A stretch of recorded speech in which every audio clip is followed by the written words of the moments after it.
ওকে সবার সামনে নিয়ে এসে আপনারা এটাই প্রমাণ করতে চাইছেন তো যে আমাদের কাজের লোক রাখার কোনো ক্ষমতাই নেই, তাই না? না না কল্যাণী, এরকম কোনো ব্যাপার নেই। আমি ওকে এই জন্য এখানে নিয়ে এসেছি যাতে আপনাদের কাজে একটু সাহায্য হয়। আচ্ছা, এতদিন অবধি তো আমাদের কোনো চিন্তাই ছিল না। আমরা কাজ করতাম, কোনো খোঁজ তো নিতেন না। হঠাৎ আমাদের জন্য এত চিন্তা? এইসব নাটক করার না কোনো দরকার নেই এখানে। আসল চিন্তা আমাদের জন্য নয়, আপনাদের মেয়ের জন্য এত চিন্তা। তুমি আমাকে ভুল বুঝছো। ওকে এখানে নিয়ে আসার আমাদের অন্য কোনো উদ্দেশ্য নেই। আসলে কি, ও যদি একটু কিছু কাজ করে দেয় তাহলে সৃষ্টির একটু সুবিধে হবে। আপনারা কি বলতে চাইছেন? আমরা ওকে খুব খাটাই, ওর উপর অত্যাচার করি, ওকে কাজের লোক বানিয়ে রেখেছি নাকি আমরা?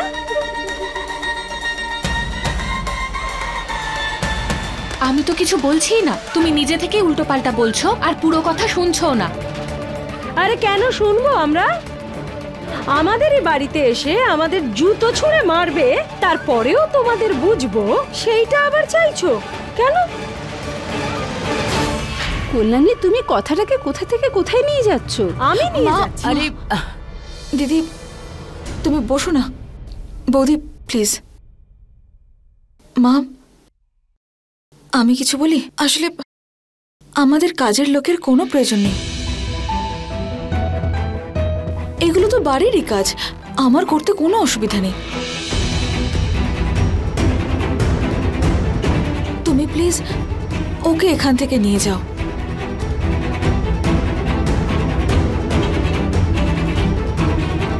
প্লিজ মা। ঠিক আছে দিদি, তাহলে আমরা আসছি। ক্ষমা করে দেবেন মা। আরে বৌদি, নমস্কার। সুখে থাকো। আমি তো এইসবেই এলাম আর আপনারা চলে যাচ্ছেন। আর ইনি কে?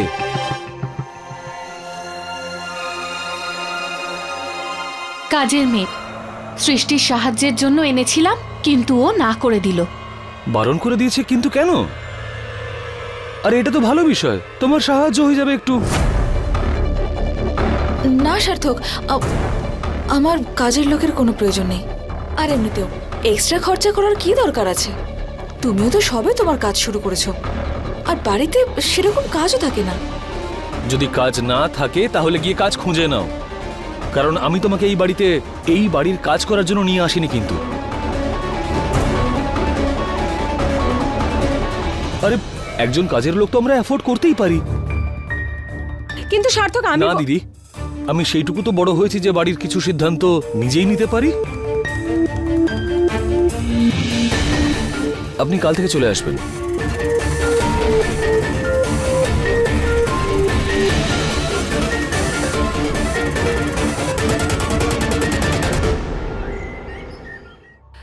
দেখছো তো মা, এতদিন অবধি কাজের লোকের কোনো দরকার ছিল না, কারণ দুজন কাজের লোক তো ছিল আগে থেকেই, তাই না? এখন এই মহারানী এসেছে আর এখন তার পিছন পিছন কাজের লোকও আসছে। আরে ভাই, রোজগার করতে শুরু করলো কি করলো না, আর ও এখনই বউয়ের পিছনে ওড়াতে শুরু করলো। আরে আমাদের তো কোনো অধিকারই নেই। ভেবেছিলাম যখন টাকা আসবে তখন অবস্থার একটু উন্নতি হবে, কিন্তু ও তো আমাদের আরো গর্তে ফেলে দিচ্ছে। এখন যাও, এই জল খাবারটা বাবাকে দিয়ে এসো। আমি যদি ওখানে যাই আর আমার মুখ যদি খুলে যায়, আমি যদি কাজের লোকের ব্যাপারে কিছু বলে ফেলি, তাহলে তো একেবারে দল বেঁধে আমার মাথায় চেপে বসবে। তাই আমি এখন যাব না। দিদা, দাদু এক্ষুনি জলখাবার চাইছে। জল খাবার রেডি আছে, এই নাও ধরো, দাদুকে বলো নিয়ে যাচ্ছি, যাও।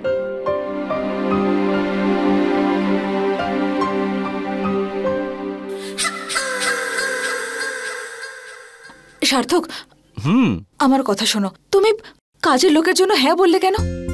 আরে দূর, আমার দরকার নেই কাজের লোকের। সামান্য কটাই কাজ থাকে বাড়িতে, আর আমি করছি তো।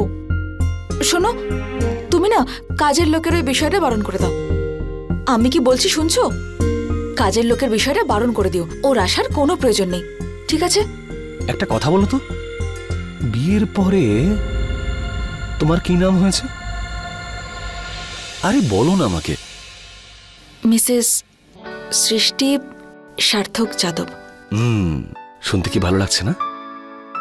তাহলে আমি যখন তোমাকে এই নামটা দিয়েছিলাম, মানে আমরা বিয়ে করেছিলাম, তখন আমি তোমাকে একটা কথা দিয়েছিলাম যে আমি তোমাকে সব সুখ দেব,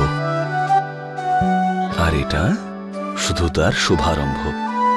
আর দেখো, এই প্রতিশ্রুতি ভাঙতে তুমি আমাকে বলবে না, সেটা হবে না।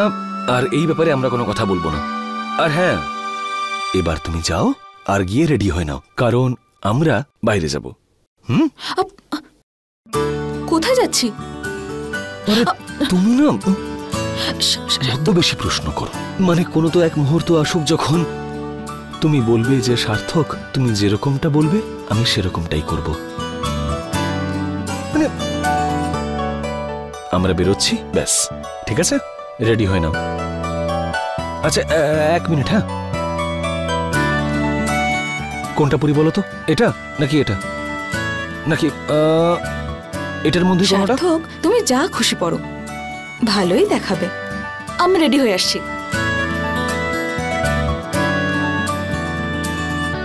চাটা ভালো হয়েছে তো? আরে রোজকার মতোই আছে। আমি বলছিলাম যে আমাদের সার্থক কাজের লোক রাখবে বলে জেদ ধরেছে।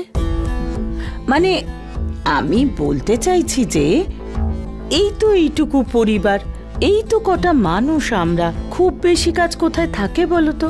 আর তাছাড়া বৌমাদের দায়িত্ব হলো তার শাশুড়ি, তার ননদ, তার শ্বশুরকে সেবা করা, তাই না বলো? আর যে মেয়েটা কাল এসেছে তার জন্য আমাদের পরিবারের নিয়ম বদলে দেব, সেটা কি ঠিক হবে? দেখো ভারতী, সার্থক যদি নিজের স্ত্রীর জন্য কিছু করতে চায়, তাহলে আমি বলতে চাইছি যে তাতে তোমার অসুবিধাটা কোথায়? ও যদি স্ত্রীকে সেবা করতে চায় তাহলে করতে দাও ওকে। দেখো, ওর সংসারটা ওকে ওর মতন করে করতে দাও। আমাদের তার মাঝখানে যাবার কোনো দরকার নেই। কিন্তু আমি আরে বলছিলাম ঠিক যে আছে ভারতী, কথায় কথায় নানা রকম অজুহাত দেখিয়ে ওদেরকে নিজেদের থেকে আলাদা করবার দরকার নেই। যেটা চলছে সেটা ঠিকই আছে, চলতে দাও।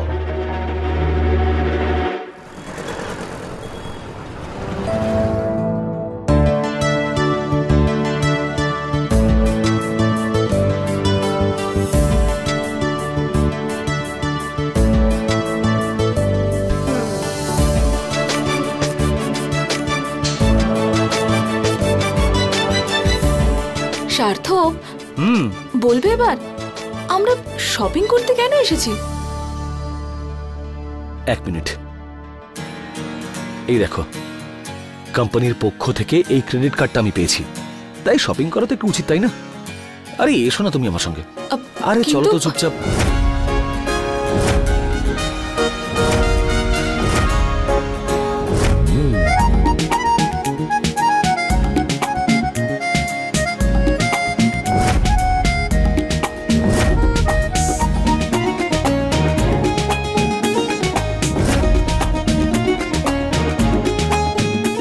দারুণ দেখাচ্ছে তো।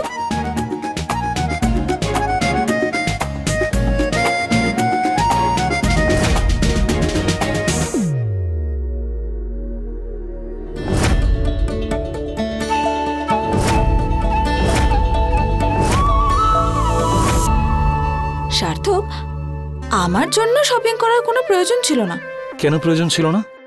আরে বাবা, তুমি আমার স্ত্রী, তোমার জন্য শপিং করা, তোমাকে জিনিস কিনে দেওয়া, এই সব কিছু আমার দায়িত্ব, বুঝলে? হ্যাঁ, কিন্তু আমার তো মনে হয় তুমি নিজের জন্যও বেকারে এত কিছু জিনিস কিনলে। এখন একটু আধটু কিনে সেটা দিয়ে কাজ চালানোই যেত, পরে গিয়ে না হয় আরো কেনা যেত। না, তুমি তো নিশ্চয়ই প্রবাদটা শুনেছ, যেমন দেশ তেমন ভেষ। তুমি আমার অফিসে একবার গেলে তুমি বুঝতে পারবে যে তুমি যদি ওখানে নিজেকে মেনটেন না করো তাহলে কেউ সম্মান করবে না। এ আবার কেমন কথা সার্থক? মানুষের পরিচয় তো তার ট্যালেন্টের মাধ্যমে হয়, তার পোশাক দেখে নয়। আর ট্যালেন্ট তো তোমার মধ্যে ভরপুর আছে। কিন্তু এই ব্যাপারটা একমাত্র তুমি বুঝতে পারো ম্যাডাম। কিন্তু বাইরের এই জগৎটা না তোমাকে পোশাক দিয়েই বিচার করে। ব্যাস সেই জন্য সবার মুখ বন্ধ করার জন্য আর শান্তিতে কাজ করার জন্য আমি এই শপিং করছি আজকে। আরে তুমি টেনশন একটু বেশি নাও জানো তো। এসো।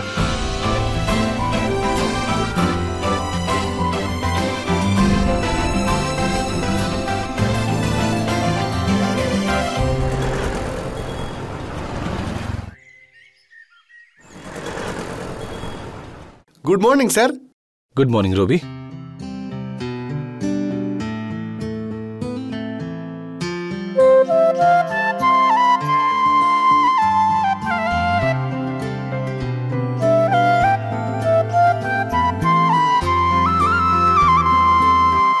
বাহ, নিউ লুক, বেশ ভালো, কিন্তু এই লুক তোমাকে আসন্ন বিপদ থেকে কিন্তু বাঁচাতে পারবে না। বিপদ মানে? ঠিক বুঝতে পারলাম না আমি। রাজীব, বুঝিয়ে দাও একটু স্যারকে।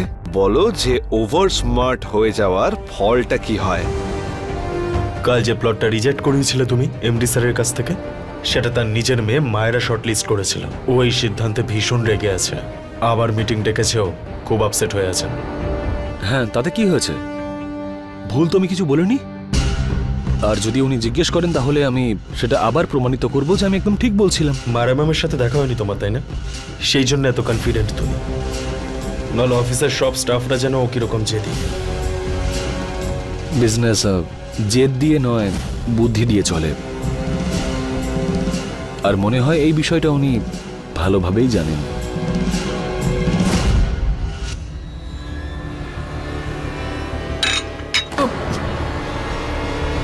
Sorry sir, sorry sir, sorry sir. কোনো ব্যাপার নয়, আমি ক্লিন করে আসছি। বেচারা নতুন জামাটাই নষ্ট হয়ে গেল।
তুমি দেখতে পাও না? I am sorry. What do you mean by sorry? হ্যাঁ, এক তো দেখে ঠিক করে চলতে পারো না, আর এসে গেছো এই কর্পোরেট হাউসে জব করার জন্য। সেই জন্য আমি ড্যাডকে বলেছিলাম যে Kanpur is not the right place for expat. একের পর এক আনএডুকেটেড লোকজন এখানে। যে কোম্পানিতে জব করো তার ব্যাপারে তো কিছুই জানো না। আমাদের ফিউশন কি বুঝবে? স্টুপিড। যাও, চলে যাও এখান থেকে। Excuse me ma'am.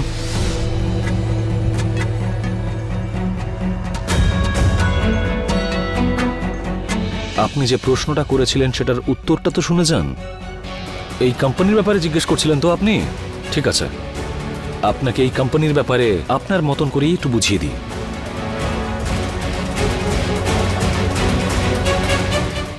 This company was founded by Mr. Randeep Khanna in the year 2004. Earlier, he was the chairman of an IT firm, experience of which let him do this company. And the first branch of this company was in Gurugram. And now this company has lots of branches all across India, including Delhi, Mumbai, Chennai, Hyderabad, Pune, Lucknow, and now in Kanpur. আর ইন্ডিয়ার সাথে সাথে এই কোম্পানির branches Muscat, Dubai আর সিঙ্গাপুরেও রয়েছে। 15 বছরে কোম্পানিটা এতটাই growth করেছে যে যেখানে 50 জন এমপ্লয়ি দিয়ে কোম্পানিটা শুরু হয়েছিল সেখানে আজকে 25,000-এরও বেশি এমপ্লয়িজদের সাথে এগিয়ে চলেছে। 2017 and 18 ফাইন্যান্সিয়াল রিপোর্ট অনুযায়ী এই কোম্পানির নেট প্রফিট 300 কোটি টাকারও বেশি। আর রইল পড়ে কানপুরের বিষয়। So Kanpur is a growing economical city, আর এখানে ব্রাঞ্চ হওয়ার জন্য কোম্পানির এই ক্ষেত্রে আসন্ন ভবিষ্যতে বেশ ভালোই প্রফিট হবে। সেই জন্য মিস্টার খান্না কানপুরে এই ব্রাঞ্চটা ওপেন করেছেন। আর একটা কথা যেটা আপনি যা হয়তো আপনি জানেন না, যা এই কোম্পানি এবং আপনার বাবার সঙ্গে জড়িত। এই কোম্পানির প্রথম ইনভেস্টর কানপুরেরই বাসিন্দা, আর যিনি এখন আউট অফ ইন্ডিয়ায় থাকেন। আর আপনার বাবা ওই মানুষটিকে প্রমিস করেছিলেন যে উনি এই কোম্পানির একটা ব্রাঞ্চ কানপুরেও খুলবেন, and he is keeping his promise. That's all from my side, and I hope যে আপনি আপনার সব প্রশ্নের উত্তর পেয়ে গেছেন, আর সেই বিষয়গুলির ব্যাপারেও আপনি জেনে গেছেন যেগুলো আপনি আগে জানতেন না। Thank you very much and have a good day.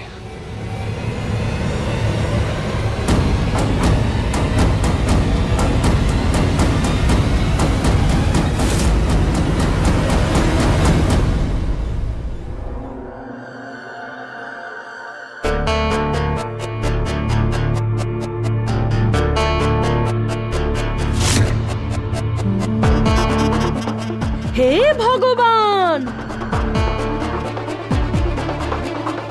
মা, ও মা! আরে আবার কি হলো? মা, এই দেখো গো। হে ভগবান, এসব কি? তোমার বৌমা জিনিসপত্র নয়, গোটা বাজার তুলে এনেছে তোমার ছেলের পয়সায়। সৃষ্টিমা, এসব কি? আরো আনো, বড়লোক বাড়ির বউ। আরে এমনই হবে। এখন যদি কিছু বলো না, তাহলে সব দোষ চাপিয়ে দেবে সার্থকের মাথায়। আরে বৌমা, স্বামী যদি বাজে খরচ করে তাহলে স্ত্রীর তাকে আটকানো উচিত। হ্যাঁ, আর তুমি তো দেখছি নিজেই বাজে খরচ করছো। তাহলে কি করে চলবে তোমাদের সংসার? আরে সময়ের কোনো ভরসা আছে নাকি? যে কোনো সময় পাল্টে যেতে পারে। আজ ভালো তো কাল খারাপ। এইভাবে চললে তোমার সংসার তো লাটে উঠবে। মা, আপনি একদম ঠিক বলেছেন। আমিও সার্থককে বলেছিলাম যে এত কেনাকাটি করার কোনো প্রয়োজন নেই, কিন্তু আমার কথা শুনলই না। দেখেছ, আমি তো বলেইছিলাম যে ও ভাইয়ের ওপরেই দোষ চাপাবে। দেখো সৃষ্টি, এইসব বাহানা এখানে চলবে না।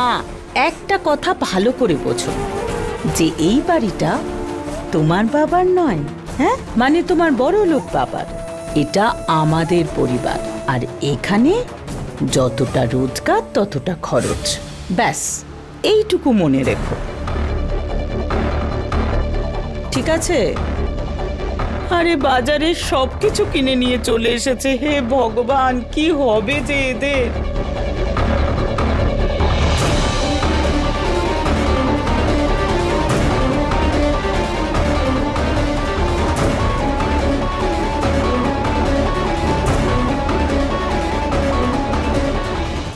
আমি মিস্টার সার্থকের সব প্রেজেন্টেশনগুলো দেখেছি, and dad, I think he is not right. যখনই আমরা কোনো নতুন বিজনেস শুরু করি তখন সবার প্রথমে আজকের সময় নিয়ে ভাবি, কারণ কাল কি হবে আমরা জানি না। আর আজকের সময় অনুসারে এটাই, এটা হাইওয়ের এই প্ল্যানটা আমাদের অনেক পরিশ্রম করতে হবে।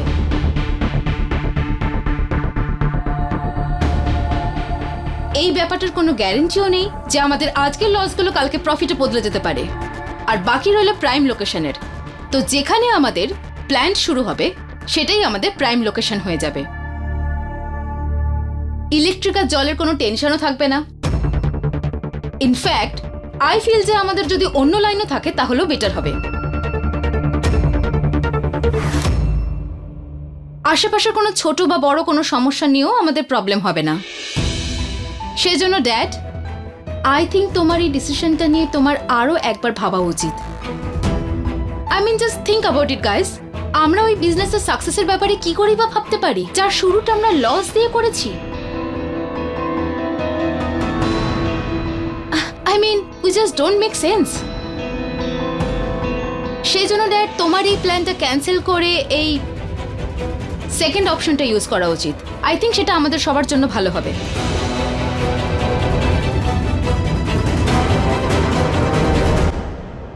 তো মিস্টার সার্থক, আপনি এবার কি বলবেন? শোনো, আচ্ছা তুমি কি নিজের প্রেজেন্টেশনে confident? Of course dad, 100%। In fact you mister Sarthak, যে আমাদের নিউ জয়নিং, যার শুধু একদিনের এক্সপিরিয়েন্স আছে, আমি তাকে চ্যালেঞ্জ করছি। যদি আমার প্ল্যান ফাইনাল হয়ে যায় তাহলে সেটাকে সাকসেসফুল করেই ছাড়বো। And that's my word. Sir, যে সাজেশনটা আমি আপনাকে আগে দিয়েছিলাম সেটা আমি এখনো বলবো। আর রইল পড়ে এই প্রজেক্টের কথা, তাহলে সেটা তো সাকসেসফুল হতেও পারে, কিন্তু তার প্রফিট রেশিও খুবই কম হবে। দেখো, এটা একটা অনেক বড় প্রজেক্ট আর অনেক টাকার ইনভেস্টমেন্ট। এতে খুব তাড়াহুড়ো করে সিদ্ধান্ত নেওয়া উচিত নয়। একটা কাজ করা যাক, তুমি আর তোমরা দুজনেই নিজেদের প্রেজেন্টেশন তৈরি করো। আমি একটা এক্সপার্ট টিম নিয়ে আসবো আর তোমাদের প্রেজেন্টেশনটা ওনাদের দেখাবো। লেটস সি, ওরা যা সিদ্ধান্ত নেবেন সেটাই হবে।